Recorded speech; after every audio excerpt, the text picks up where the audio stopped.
In the neon lights of a shadow city 砕けた街のネオンビルの光の中でエ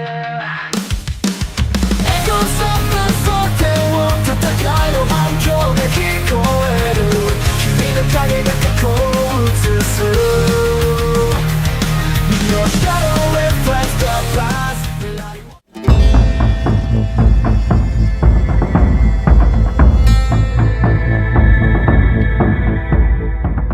Sobat Klonime, chapter 2 sebelumnya sudah sampai di part ketiga. Akhirnya sampai juga nih pertarungan sengit Nian dalam kehidupan di dunia game Xinyang. Karena perjalanan Nian selanjutnya tentu nggak hanya akan bertarung melawan monster, tetapi juga player lainnya dalam game itu. Pasti sudah kepo ya, gimana sih keseruannya? Ya udah, yuk kita lanjut cerita manhwa kebangkitan di masa lalu menjadi Thief Mode Hell chapter 2 pada bagian 4 terakhir ya sob. Ganbate!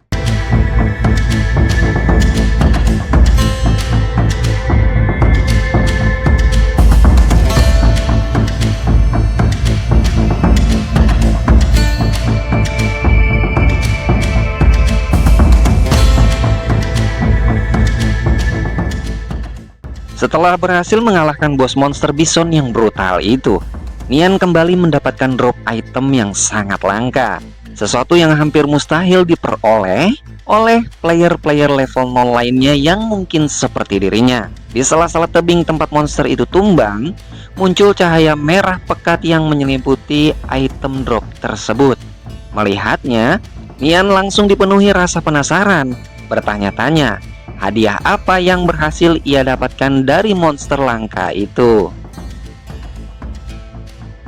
Beberapa saat setelah cahaya aura item itu mulai mereda, akhirnya bentuk aslinya terlihat. Ternyata Nian mendapatkan sebuah dagger langka dengan tingkatan bronze tier.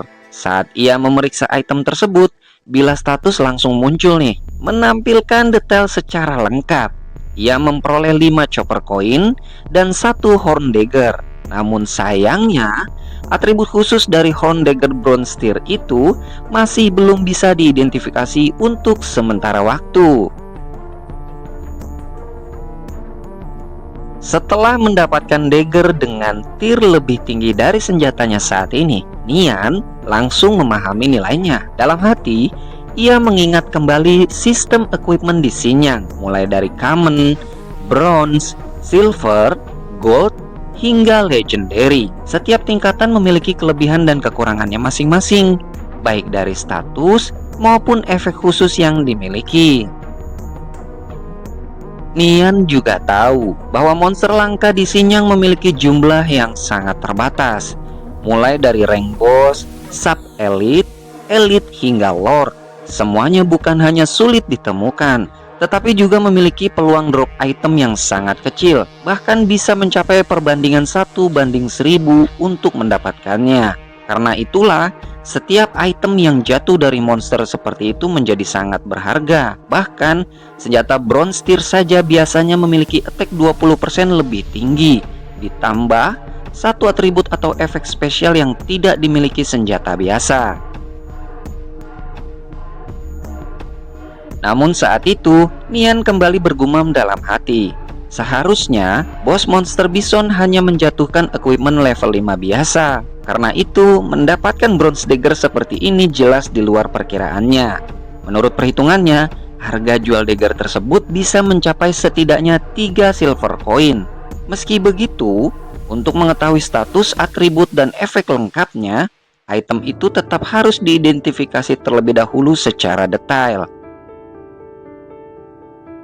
Beberapa saat setelah Nian bergumam, bilah status tiba-tiba muncul dengan notifikasi baru.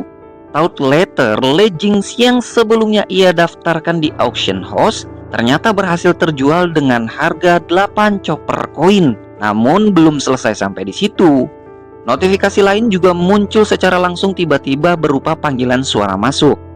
Di layar tertulis bahwa panggilan itu berasal dari player bernama Flying Stone, seorang silencing paladin yang pernah ditemui Nian saat menjual Steel Skill Book di Tracktown. Setelah mengingat siapa pengirim panggilan itu, Nian pun menerima sambungan suara dari Flying Stone. Baru saja terhubung, player itu langsung berseru penuh semangat. "Shisho! Aku sudah datang ke titik koordinat yang kau berikan. Hasil farmingnya benar-benar mantap!" Suaranya terdengar begitu gembira.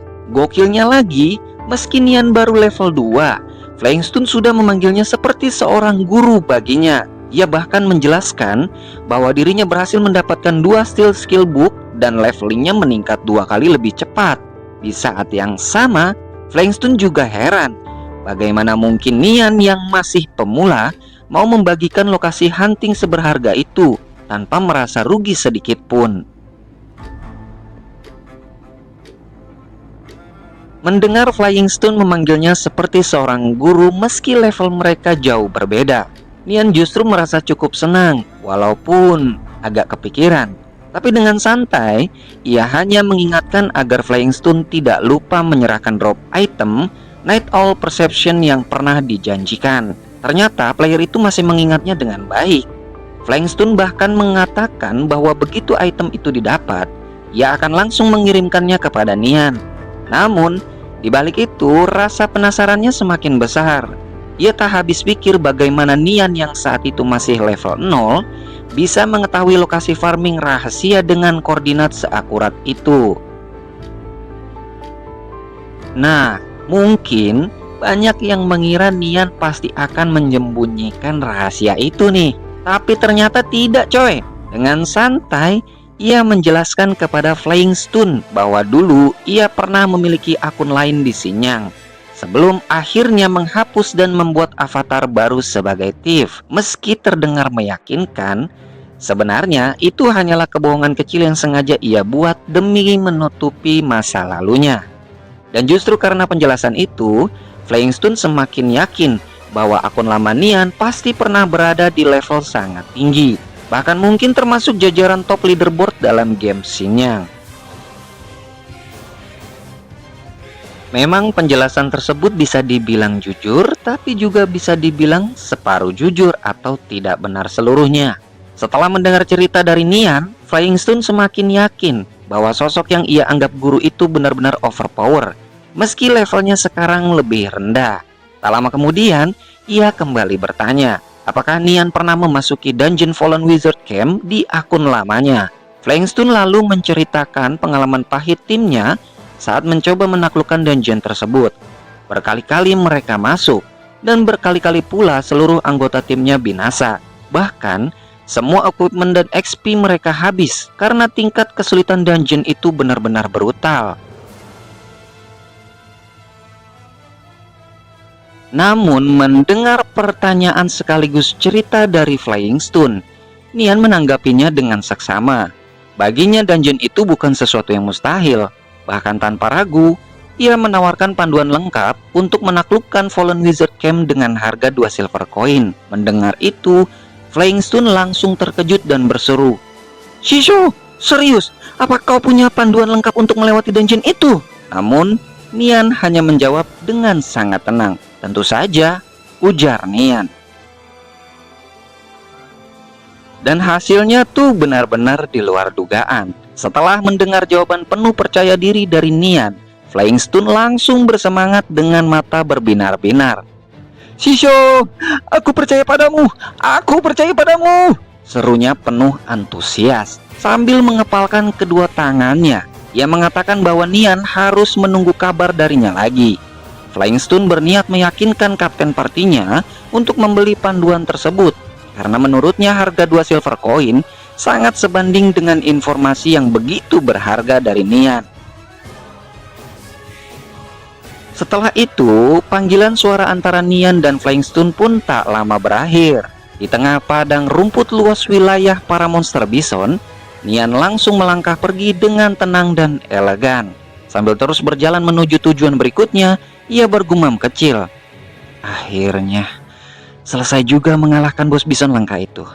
Sekarang saatnya pergi mengidentifikasi dagger baru ini. Let's go." Suaranya terdengar santai, namun penuh kepuasan atas hasil yang baru saja ia capai. Beberapa saat kemudian, Nian kembali tiba di Tracktown. Kota itu kini terlihat jauh lebih ramai, dipenuhi player dari berbagai penjuru dunia yang terus berdatangan. Di tengah keramaian tersebut, Nian berdiri di depan sebuah bangunan megah yang mencolok di pusat kota. Tanpa membuang waktu lagi, ia langsung melangkah masuk, seolah sudah mengetahui siapa yang harus ia temui di dalam sana. Setelah memasuki bangunan itu, Nian langsung disambut oleh seorang gadis elf, Appraiser, dengan rambut perak berkilau dan wajah yang begitu menawan. Telinganya yang khas membuat pesonanya terlihat semakin unik. Sementara gerak-geriknya tampak anggun dan lembut, dengan lekuk tubuh yang sintal dan aduhai gitu. Dengan suara halus penuh keramahan, gadis itu bertanya item apa yang ingin diidentifikasi. Nian pun mengangkat dagger di tangannya, lalu mengatakan bahwa senjata itulah yang ingin ia periksa lebih lanjut.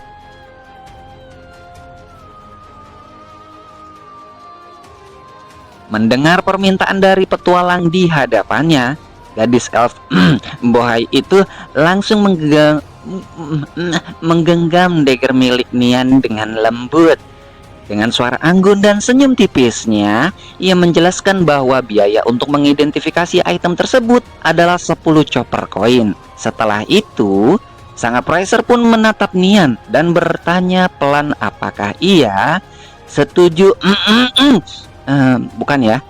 setuju dengan harga tersebut. Begitulah. Mendengar biaya yang disebutkan oleh gadis elf itu, Nian sempat bergumam dalam hati, 10 chopper koin. Namun tak lama kemudian, ia langsung menghitung sesuatu. Ia tahu biaya identifikasi NPC biasanya sekitar 5% dari harga jual item. Sementara harga pasar equipment tertentu bisa melonjak hingga 6 kali lipat dari nilai normalnya. Dari situlah Nian menyadari satu hal. Bronze dagger miliknya itu kemungkinan memiliki nilai minimal sekitar 12 silver coin.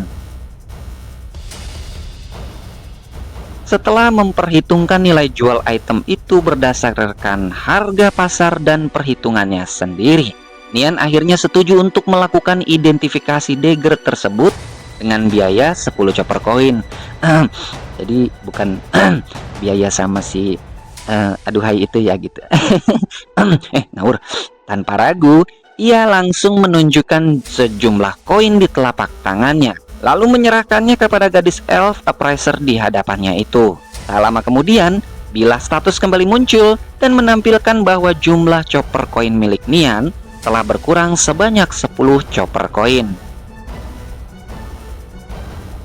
Setelah menerima persetujuan dari Nian, gadis elf cantik nan bahai itu langsung mulai melakukan proses identifikasi.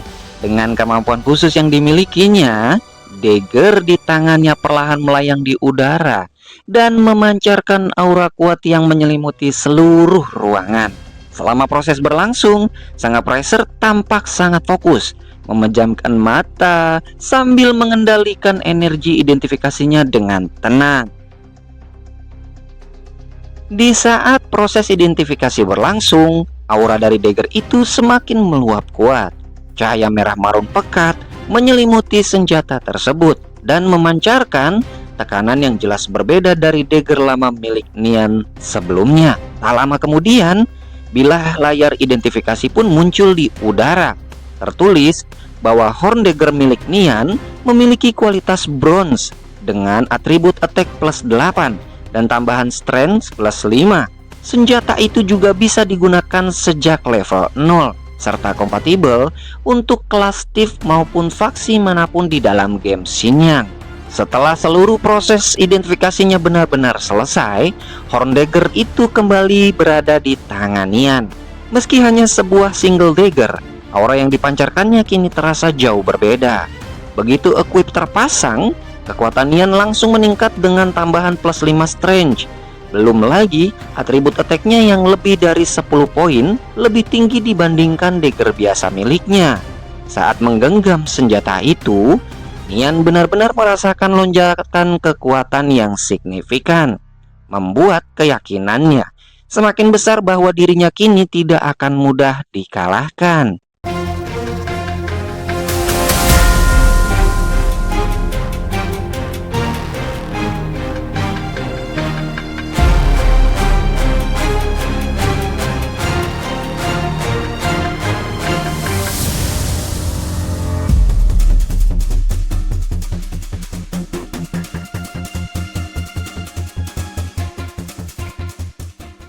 Sobat Klonime pasti kaget kan? MC kita si Nian ini ternyata unik. Uniknya kenapa? Udah digoda bukan digoda yang buaya itu, bukan. Karena memang Yui juga penasaran terus ya, bagaimana MC yang levelnya rendah meskipun sudah naik ke level 2 tapi bisa kalahin bos monster yang langka-langka. Bahkan drop item yang didapatkan Nian ini selalu item langka yang menguntungkan banget untuk player sepertinya loh. Bayangin coba. Tapi daripada berdebat sama rasa penasaran, mending cari tahu lanjutan petualangan Nian di manhwa Kebangkitan di Masa Lalu menjadi Thief Mode Hell chapter 3 pada bagian 1 nanti ya sob. Masih sama Yui di Klonime loh.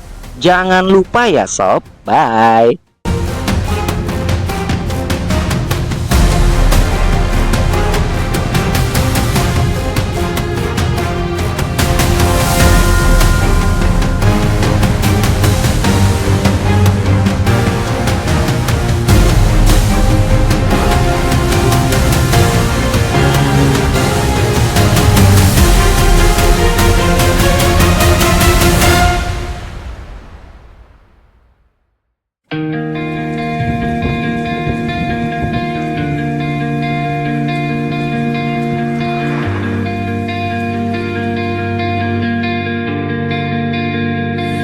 Raindrop just the gutters like a hollow clock.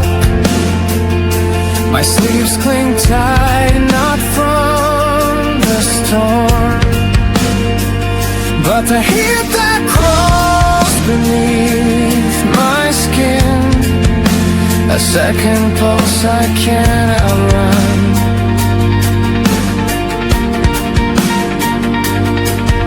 Shingoに変わる足が止まる Traffic light turns red 肩にのしかかる重い吐息 A heavy sigh presses down on my shoulder 振り返ればそこにいるのは When I look back what stands there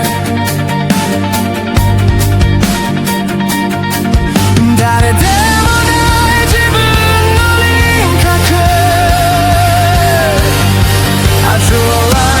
flooded streets that stay behind me, you're not mine. But the shape that stepped across it wore my own tired eyes. Pain won't let me go. It's not in the thunder, it's in my marrow.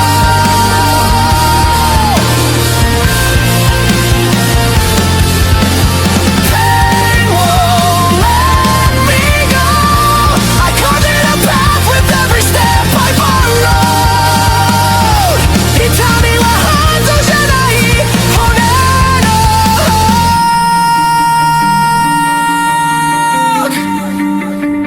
Pain isn't outside, it's deep in my bones. A cracked phone screen shows my reflection blurred. No monster in the glass, just trembling.